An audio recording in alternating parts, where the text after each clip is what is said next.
Most people in the fitness world talk about pushing it to the limit. However, when you work a physical job and you're on your feet 8 to 12 hours a day, the limit's no longer a choice. You're already pushed right up to it. You're right up against the wall.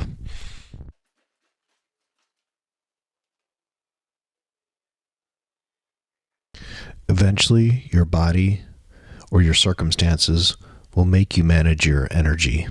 And if you don't manage your recovery, your life will eventually manage it for you. And that'll appear as an injury, or perhaps you'll be burned out on a Tuesday morning with 8 hours left of your shift to go, and you'll just have to drag right on through. My preference for training is generally like a high intensity, low volume style. Right now I'm doing a upper lower split, and I do that a couple times a week. Sometimes it's 2 days a week. Sometimes I'll bump it up to between 2 and 4 days a week, but I gotta kind of do it based on my energy levels, what I got going on during the weekend. That's my choice because it fits my life. Fatigue affects everybody.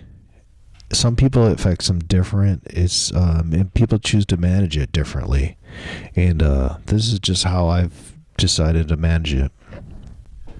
So, like, for example, I work in a warehouse. So if you're working a heavy job, stabilizing heavy loads all day, your lower back, your mid back, and your neck, like your whole spine is already fatiguing.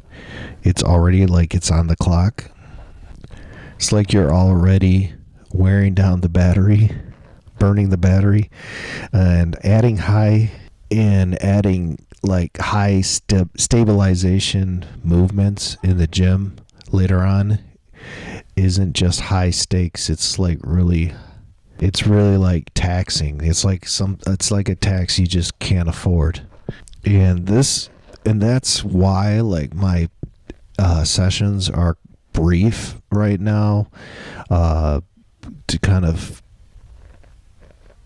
combat CNS fatigue. So when I do hit it, I hit it heavy and brief. Like, for instance, like lower, upper. Lower, today was just leg curls, leg extensions, and vertical leg press. This allowed me to bypass the already fatigued stabilizer muscles and hit my target muscles effectively, with minimal drainage on the central nervous system. And it's Monday, it's early in the week, so I still got a lot to go, so I'm not trying to drain the CNS all the way to the max so far. Think of your central nervous system, your CNS, as like your battery, and free weights have a high return on investment for strength, supposedly. They're fun to do, but there's a high tax on your stabilizer muscles and your central nervous system. So this is about managing fatigue. And the tax is high because of the stabilization required. Machines are different. They're a lot more precision involved. So, like, maybe Friday I'll have the weekend free. I might go to more free weight exercises. But if I have to do like an early Saturday shift, or I know I'm going to be under a car all weekend, and there's a lot going on the weekend, like Friday night or maybe Saturday morning, I will forgo and try to do less taxing on the CNS movements, maybe like an isolation movement or leg press, or as opposed to like chin-ups, I might do pull-downs, something like that.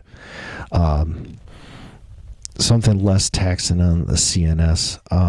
Chin-ups really aren't that crazy, but the stabilization involved, it does wear you a little bit more than like pull-downs, and then you still get your target muscles. So I'm thinking about stabilizers, minimizing the stabilizers, because those get fatigued through normal work. And it's nice to train them when you can, if you can train them directly or with through the course of your free weight movements. It's excellent, just using great form. But if you can't spare the CNS fatigue, it's good to forego those and just target what you can with machines or isolation movements. I do, although I like being efficient and precise, we're not robots. So my exception to the rule is the bench press. Right now, my ego calls for getting a better bench press. So I need to do that just to say, hey, I can bench this or bench that. So that's what I'm working on now. However, I'm still trying to not just go to a machine and just say that F it. I'll use bench press to like failure on a Friday night when I know my weekend's pretty clear. I can recover well from it. Or I'll bench press on Friday night. Let's say I got a busy weekend. I'm going to be working again all weekend. What I'll do is I'll still practice the bench. So I'm doing that more often, is practicing the bench, whereas it's practicing the heavy movement, but it's not going to failure. So CNS is still involved, but it's not draining the battery as much. For me, the bench press is a demonstration of strength. It's my last shred of ego, and I'm holding on to it. And CNS, you like to think about like the cervical spine, the spine as a whole, the neurological system. Isolation versus compound. Let's talk about that real quick. Isolation is one joint movement. Compound is more than one joint movement. Generally, compound movements are going to be more taxing to the battery. Free weight compound movements are the most taxing to the battery or CNS.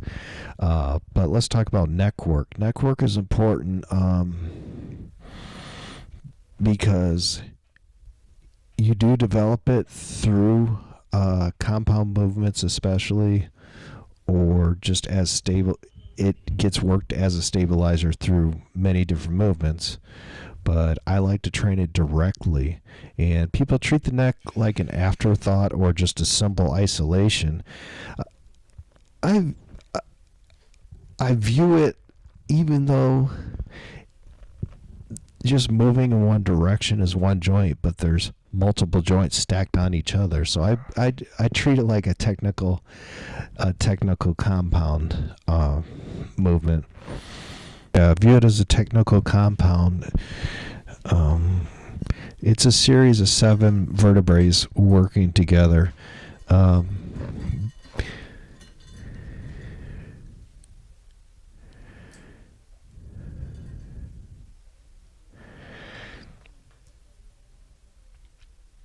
So, like, yeah, the neck's important because it connects your head to the rest of your body. So building the neck is very...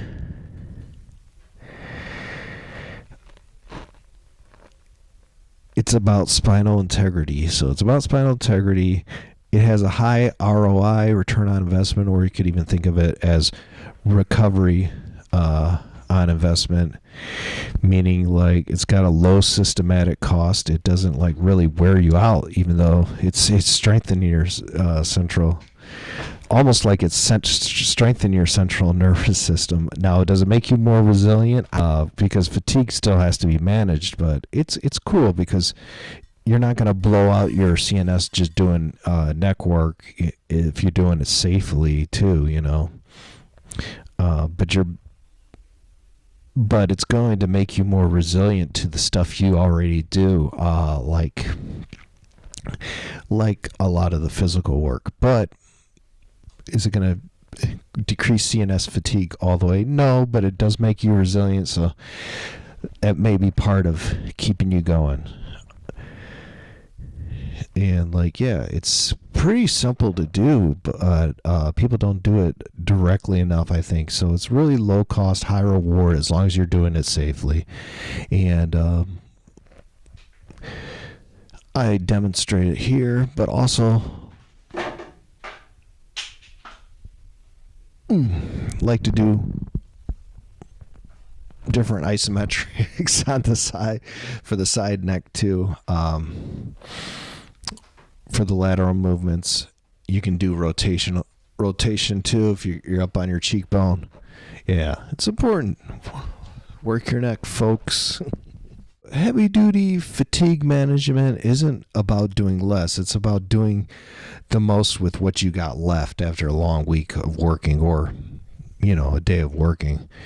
Yeah, you could do it beforehand, but I like working and then training after work, just because I'm going to be too drained. I'm not sitting in an office job, but even that could be taxing too in a different way. So you do have to, I would say, do a different form of fatigue management with that. It's precision over chaos. Protect your battery so you can show up for work, your family, and all your other projects you got going on. You want to train hard, but you want to train smart enough to manage the rest of your life you got going on. Smart enough to live the rest of your life decently. So you want to manage the resource and protect the fire. So yeah, you want to keep pumping it up too, baby. Yeah.